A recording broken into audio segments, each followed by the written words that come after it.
Being an entrepreneur can be an exceptionally rewarding opportunity to create jobs. It's an ideal we should all cherish. Entrepreneurship with a burning desire to succeed. Hi there, I'm Adrian Atkinson. Welcome to Jamaica Magazine. In our program today, government improving the marketplace for small and micro enterprises. Also, infrastructure and transportation, stimulating economic growth, plus farming through the touch of a button. We also have our top news of the week and more. Sit back and relax.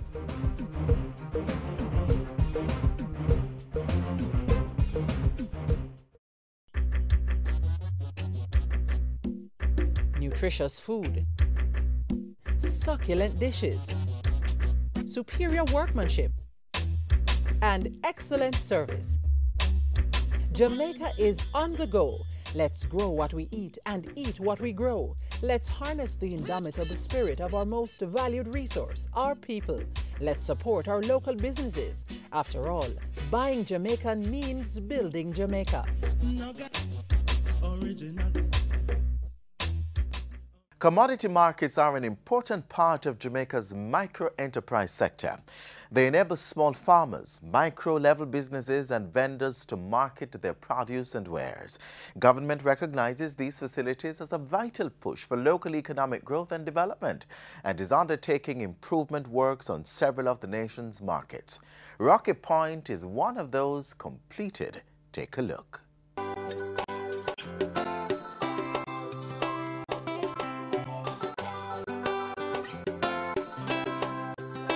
Rocky Point, located in the Portland Bight Protected Area, is synonymous with fishing, a trade many in this rural South Coast community of Clarendon depend on for a livelihood. The government, through the Jamaica Social Investment Fund and the local authority, is engaging the residents in a process of transformation to spur business growth and promote sustainable development. They are building structures and institutions that can drive social and economic growth for the people as part of an overall plan for rural development. With a renewed fishing village, the opening of a new health center, road repairs under the Jamaica Emergency Employment Program, and rehabilitation of the community center, Rocky Point is a hub of rural development. Rural development is something that I am dedicated to.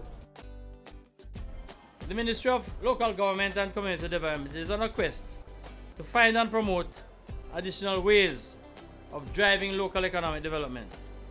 We want to empower our people, and we recognize that it must start from the bottom. While fishing is not new to these parts, we understand its value in the process and how it can create employment, reduce poverty, and eventually contribute to the national economic development. It's putting people at the center of community development, where residents organize and take charge of realizing their goals. This is proving true in Rocky Point, which lately received a new market constructed on the grounds of the old one. What comes out of this market will certainly cook a sweet, sweet pot. And the vendors are happy. All that you need in the kitchen, I have it. I am in the market, the new market at Rocky Point.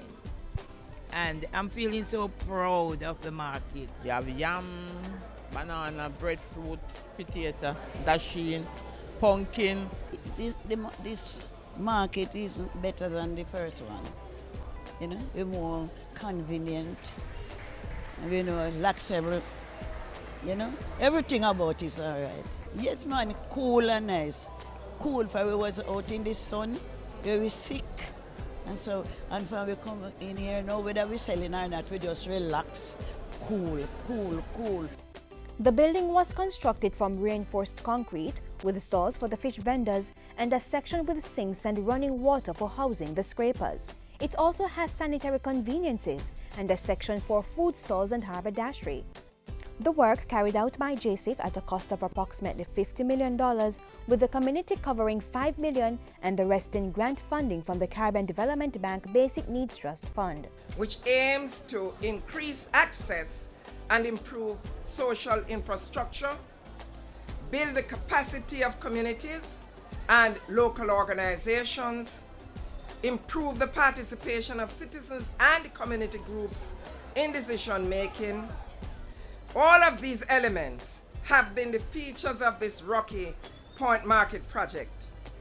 Several entities, including the Rocky Point Benevolent Society, the Rocky Point Fishing Association, the Political Directorate, the Clarendon Parish Council, the Health Department, and the National Solid Waste Management Authority, work together to ensure the proper facility for fish vending is in place. Markets like this are important places of commerce, and at this one, 320 persons will directly benefit, while another 4,200 are to benefit indirectly. Prime Minister Portia Simpson Miller handed over the new market to the community in April 2014. The fisherfolk have received training on the nurturing and protection of the fish stock, which will drive their returns in the market. As the residents at Rocky Point seek to secure the new possibilities for a thriving economic atmosphere, ongoing maintenance of the facility will be a key goal. The Rocky Point Benevolent Society has taken full control through a lease agreement of $55,000 monthly with the Clarendon Parish Council. First, we have a subcommittee of 3 persons in place to make sure that the rules and regulations are maintained. This committee will have responsibilities for inspecting the building and the compound on a weekly basis to see if it has been cleaned properly, garbage was disposed of properly, no defacing of walls, and checking fixtures and the perimeter fencing, and also overhauling our books. A manager is also in place to take care of the day-to-day operations. The local authority is pushing this concept of community infrastructure being owned and managed by citizens, and is encouraging more citizen-parish council partnerships. Democracy means nothing if the people are not involved in the decision-making process. And we believe that when our people are given a chance to manage their own affairs, it gives them a voice, a bigger sense of pride, and motivation to do greater things in life.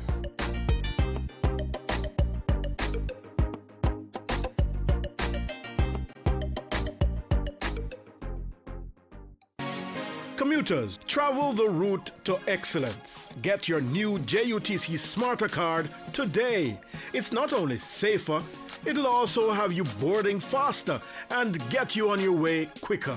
Cards are available at JUTC sales offices, the JUTC lay-by in St. Catherine, the JUTC Halfway Tree Transport Center, and the East Parade office in Kingston. Print and collect your own ticket. Find the value in the JUTC Smarter card. It's the smart way to go. The journey to economic prosperity is one that comes with modern infrastructure and services. The Ministry of Transport, Works and Housing is supporting the growth agenda through various development initiatives that are also creating jobs. Here's more.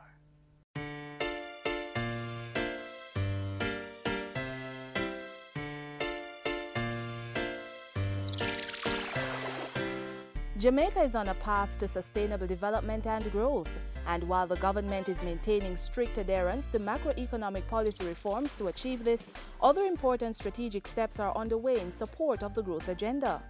For its part, the Ministry of Transport, Works and Housing is ensuring that there is adequate levels of infrastructure services to enhance economic growth and increase employment. For the most part, these are privately funded and come at little or no cost to the country's budget. It has been established worldwide that infrastructure development can contribute to economic growth by A, reducing the cost of production, B, contributing to the diversification of the economy, and C, raising the economic returns to labor. One of the major infrastructure projects set to spur growth is the privatization of the Kingston Container Terminal, the KCT. One of 3 pre-qualified bidders will soon take charge of that development. We expect, Mr. Speaker, by August to September, the provisional preferred bidder should be selected, followed by contract award and signing in another 2 to 3 months. If all goes according to plan, the airport will be in private management by mid-year 2015. Business plans have been provided by 2 companies that expressed interest in a public-private partnership for the operation and management of the Jamaica Railway Corporation, the JRC. A third firm is to provide evidence of its ability to invest. In order to be prepared, we are simultaneously pursuing the privatization of the company as one. And at the same time, we are looking at the possibilities if the only rational response is to break up the assets. The Major Infrastructure Development Program, MIDP, is helping to increase safety on the roadways by improving a number of important corridors. Corridors identified for improvement under the program include the Mandela Highway, Hagley Park Road, and Marcus Garvey Drive. MIDP will be implemented over 3 years at a cost of $352 million, $300 million in loan financing from the China Exim Bank and the rest from the government. The work will be done by China Harbour Engineering Company, local contractors, and through the Jamaica Emergency Employment Program, JEEP. Under the JEEP component, $4 billion Jamaican dollars is being spent this fiscal year, including $1.6 billion to employ 20,000 persons on various infrastructure projects. Other JEEP initiatives for the year include the construction of 1,200 wooden houses through Food for the Poor, and 300 jobs are being created through the Recycle Now PET bottle recycling project, which goes into full operation in July. It's expected to reclaim 35% of PET bottles on the market. Work is progressing apace on sections 1 and 3 of the North-South Highway project, promising better roads from Ferry to Linstead and from Montego to Ocho by 2016. Section 2 from Linstead to Montego should be opened to the public in August 2014. The benefit of the toll road, when completed, will far exceed the provision to commuters of a modern highway, thus reducing travel time. That is important. But that's not the real point. The potential benefits in terms of economic activity lie in the exploitation of the lands along the highway for a range of developments. I'm appealing to our local entrepreneurs to come with ideas. Holding true to its commitment to use each dollar more efficiently, the Transport Ministry will be facilitating 2 major initiatives to reduce government spending in the 2014-2015 fiscal year. One involves exploring the use of concrete as an alternative road construction material. For future road construction activities, the bid documents prepared by the NWA will invite responses either for constructing using asphalt or concrete. The second is an agreement for the National Works Agency to repair some parish council roads. The Minister of Local Government and I have agreed that as a matter of urgency, we'll begin working on this matter. This collaboration will bring greater coordination in designing responses, technical specifications, and procurement policies. Government's commitment to implementing an integrated transport system and modernizing and optimizing infrastructure services is unwavering. The Transport Authority will continue to implement a range of initiatives to improve service to the country's commuters. A road management information system will facilitate the automation of road inspection and will be implemented during this financial year.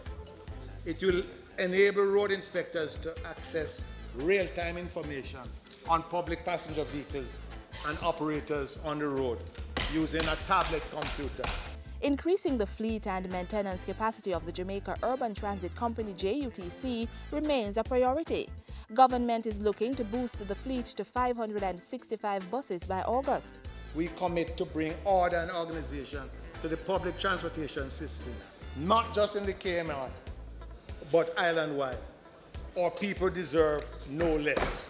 Important policy changes are also happening through the Cabinet Infrastructure Subcommittee, chaired by the Transport Minister. New operational procedures are speeding up the contracts approval process. We have taken a step which is costless in terms of additional expenditure. We have simply asked every ministry or every entity to list from the day you issue the RFP, what exactly did you do, what has taken you this time. The Ministry of Transport, Works and Housing, pursuing cost-effective means to spur development and economic growth with job creation.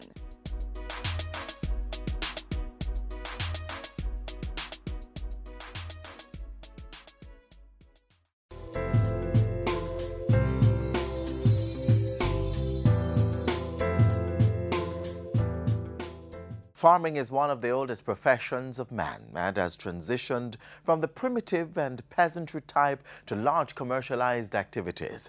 It has been known to be one of the most labor-intensive activities, but today, modern science and technology is making what was once back-breaking work to a far less tiresome but equally attractive career choice. Watch this.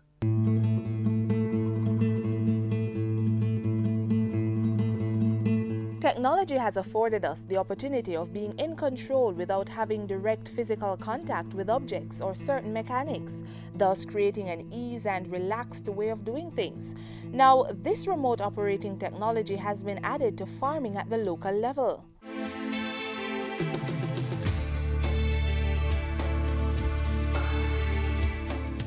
In a technology-driven world, persons are finding more innovative ways to improve and simplify how we do things, as well as creating added benefits and increased profits for businesses. Such was the intention of engineering student at the University of the West Indies, UN Pitta, when he designed and created this fully automated hydroponic greenhouse system. Renewable energy driven, the system is programmed to be operated by the use of a smartphone or the internet, facilitating a more efficient and effective approach to farming. You don't have to be at the plants every day, right? At the greenhouse every day, because you have access to all information that you normally would go there to check for. Information such as the nutrient levels, water, temperature and humidity, which in a typical greenhouse setting would require manual observation and control. But Pitta's automated system controls all that activity, allowing farmers to maintain quality crops from just about anywhere in the world. We control the nutrient concentration, such as your nitrate, the phosphate and your potash, as well as pH and dissolved oxygen. We have a set limit that those parameters are supposed to be at. So once it exceeds those parameters that we set, you will automatically updated by your cell phone to let you know that something is wrong in your greenhouse, our nutrient is off. We can actually monitor this system remotely via cell phone or over the internet. The intelligent controlling is performed by what's called a programmable logic controller, PLC, that's microcontroller based. The PLC is used to activate the input and output processes of the greenhouse hydroponic system. Head of UI's Engineering Department and UN Supervisor Dr. Paul Aking explains. Everything that feeds the nutrient and the sensors and the valves and everything that requires some on-off or some amount of control, all of that is computerized, and it goes into the computer and it stores as special signals. And the commands are stored as special signals. What we do now, we send those signals via the internet, via the SMS, via something like your texting, and then we can see what it is, and we can send both ways. It's bidirectional.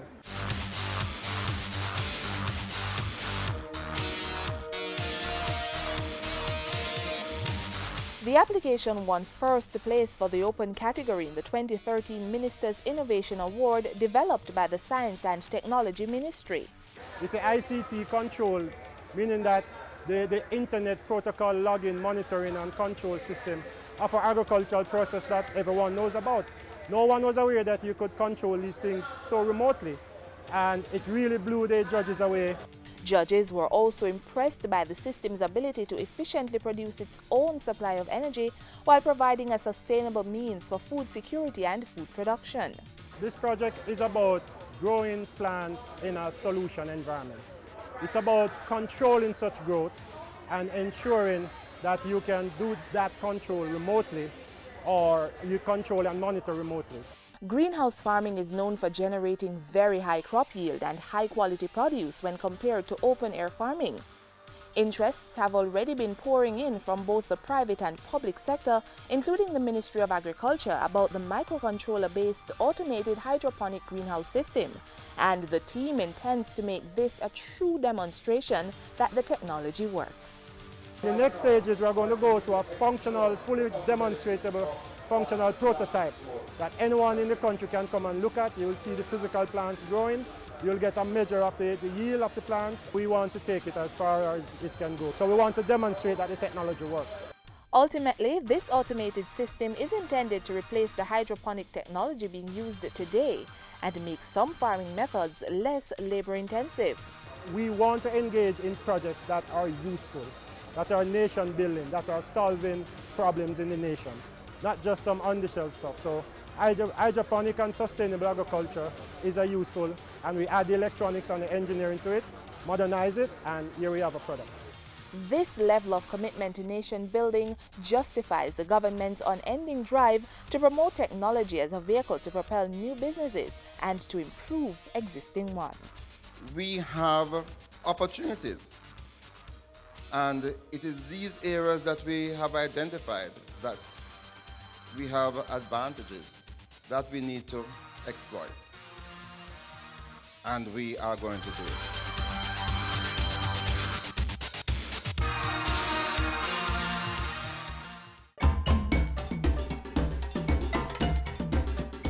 On the board this week, the Breadnut Hill Primary School in Colgate District's Ocheria St. Anne is inviting all past students and the general public to share in a fundraising celebratory event at the school on Thursday, June 26.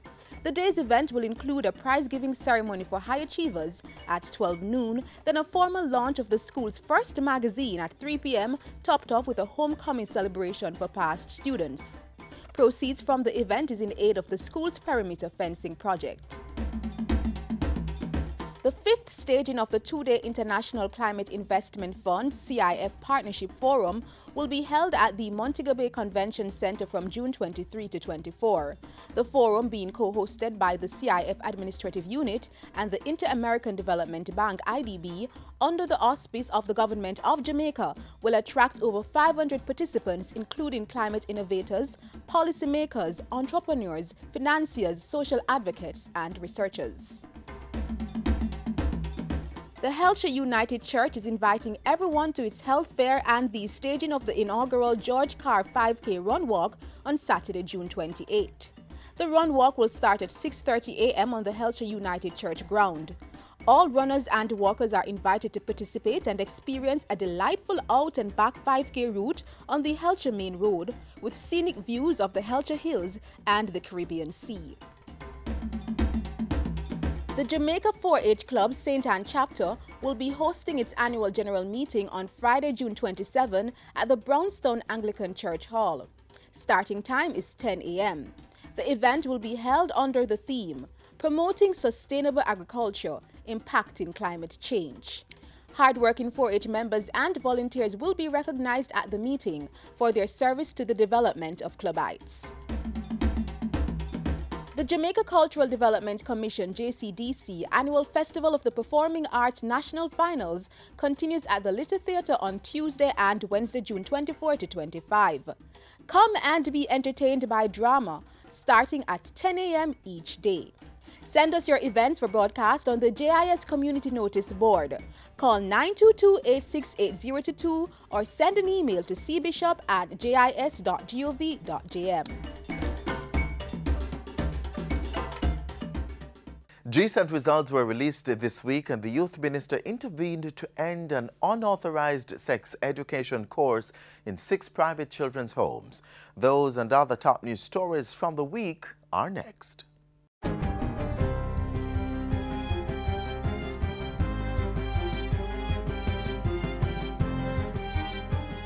Hi there, I'm Simone Wolf with your JIS News of the Week.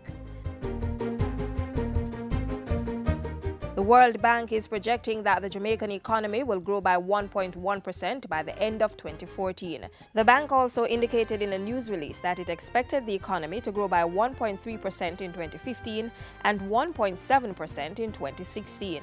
This information comes on the heels of Jamaica's annual non-deal roadshow in the United States to sensitize stakeholders on the status of the Jamaican economy in a bid to boost investor confidence. Government has been pursuing an economic reform program for Jamaica to strengthen the tax system, reduce debt, and reform the public sector.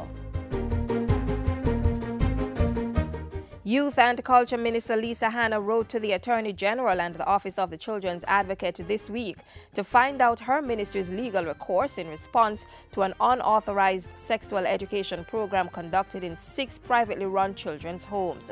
This after reports surfaced that a sex education program implemented in the children's homes by human rights group Jamaicans for Justice was done without the knowledge of the Child Development Agency, the CDA.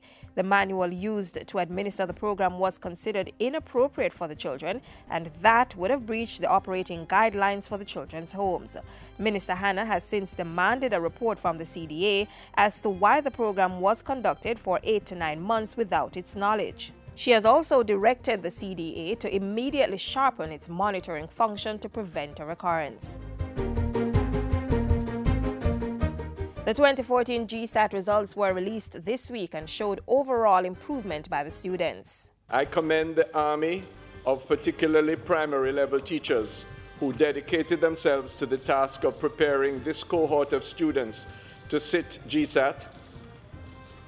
We congratulate all the students also and encourage them to perform to the best of their ability in the high schools where they have been placed. The Education Minister said there was a 5% increase in science and 1% increase in social studies and communication tasks, while the figures for language arts remained unchanged. Math scores dropped by 1%, prompting the ministry to deploy 120 mathematics coaches to primary schools that recorded a weak performance in the subject this September. In the meantime, the minister said 73% of this year's GSAT entrants were placed in a school of their choice. The sectoral debate continued this week with the local government minister Noel Arscott announcing that property tax collection had almost doubled over the last fiscal year. He said a total of $5.83 billion was collected, representing 80% of the $7.26 billion budget. The minister added that the Portmore Municipal Council surpassed its target. As an incentive, Mr. Speaker, for their success in collection of property taxes, the council was awarded $5 million to be used in the development and improvement of a community project. He said government would not increase property taxes for this fiscal year, but would instead focus on compliance. In his contribution to the sectoral debate, Environment and Climate Change State Minister Ian Hales said government would be introducing vehicle emissions standards and legislation in an effort to improve Jamaica's air quality. NEPA will be finalizing the draft motor vehicle emissions standard, and we expect these to be adopted into a regulatory framework this year. The implementation of this regulatory framework will allow the country to realize the testing of motor vehicle emission and regulate fleet emission. The ministry will also be partnering with the United Nations Environment Programme and the University of Technology in implementing a global fuel efficiency initiative. And discussions are underway with Jamaica's international partners to procure a mobile air quality laboratory, while more monitoring sites will be established in Manchester and St. Catherine during this financial year. And finally, more than 700 residents in Gibraltar and surrounding communities in St. Catherine are benefiting from a rainwater harvesting system. It was installed with $27 million in funding from the Inter-American Development Bank. The rainwater harvesting system is a welcome investment and is expected to alleviate the water challenges that you have experienced in the past. I'm confident that this project will add to the productivity of your communities. This in turn will help to increase employment opportunities and development within your communities. And those were some of the stories making news this week. I'm Simone Wolf.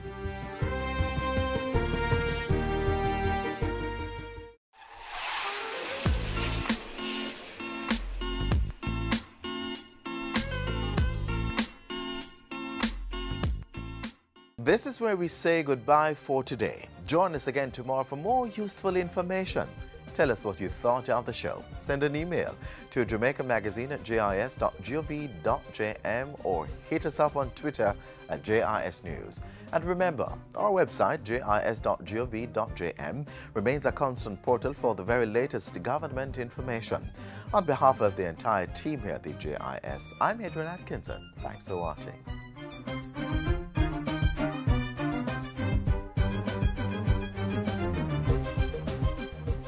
This has been a production of the Jamaica Information Service, the voice of Jamaica.